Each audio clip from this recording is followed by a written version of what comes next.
kulanti wanaagsan saaxiibayaal 8 faa'iido oo cajiib ah oo cambaha laga helo ayaan maanta idin la wadaagaynaa ee soo dhawaada waa khudaar leh sumcad dhadhan iyo waxyaabo cajiib ah cambuhu waxa uu kulansaday faa'iidooyin badan oo caafimaad 8 ka mid ah ayaan halkaan idinkula wadaagi doonaa cambaha waxaa markii ugu horeysay la bartay 25 ilaa 30 milyan oo sano ka hor waxaa lagu arkay dhulka hadda ay ku yaalaan dalalka Bangladesh iyo Myanmar cambaha waxa uu si gaar ah taariikh ugu yahay Hindiya oo xiriirkeedii ugu horeeyay ee dunida uu ka bilowday Soomaaliya waxa ay kamid ahaan jirtay dalalka soo saara cambaha ugu badan ee Afrika balse tan iyo markii dagaalada sukeeyay ay bilowdeen waxa hoos u dhacay dhoofinta cambaha balse inta badan koonfurta iyo bartamaha Soomaaliya si weyn ayaa looga isticmaalaa cambaha oo marna sidiisii lagu cuno marna la jarjarto marna cabitaan laga shiito haddaba halkaan ka akhriso qaar kamid ah faa'iidooyinka caafimaad ee cambaha waxa uu fiican yahay dheefshiidka iyo caloosha cambuhu waxa uu ka caawinayaa caloosha iyo hanaanka dheefshiidka si aad wax badan u cunto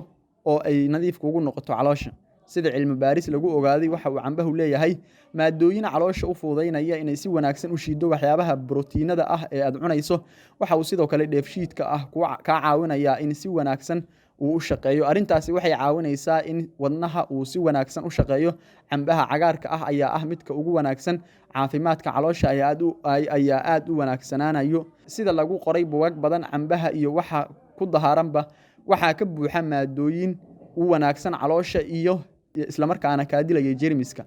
calool caafimaad qabta waa caafimaadka guud ee jirkaaga oo dhan arin u wanaagsan calool xanuunsanaanta waxay dhibaato ku tahay dheefshiidka maqaarka iyo xitaa samabada iyo wadnaha waxayna sababi kartaa xanuunka neefta iyo dhibaatooyin kale waxa uu xoojinayaa hanaanka difaaca jirka waa in aad ogaataa in halkii xabo ee cambo ah uu leeyahay dhammaan fiitamiinada sida maalinlaha ah aad ugu baahan tahay sidoo kale cambaha waa awood badan yahay waxa uu awood u leeyahay inuu dilo waxyaabaha sunta ah ee jirka ku jira wuxuu xoojinayaa hanaanka difaaca jirkaaga wuxuuna ka hortagayaa hergebka iyo qandhadiisa waxa uu xoojinayaa cambuhu caafimaadka indhaha wuxuu yareynayaa saliidda jirrada ah ee jirka gasha sidoo kale jir nadiif ah oo aan saxar lahayn ama finanka maqaarka lahayn ayuu ka soo saarayaa xanuunka sokorta ama macaanka ayuu sidoo kale dawo u yahay sidoo kale waxa uu dawo u yahay iscaataynta saaxiibayaal waa faa'iidooyinka qaar kamid ah oo 8 aan kugu soo koobnay cambaha laga helo cuna cambaha isla markaana waa dalaga dalkiina ka baxee ku raaxaysta mahadsanidin saaxiibayaal soo dhawaada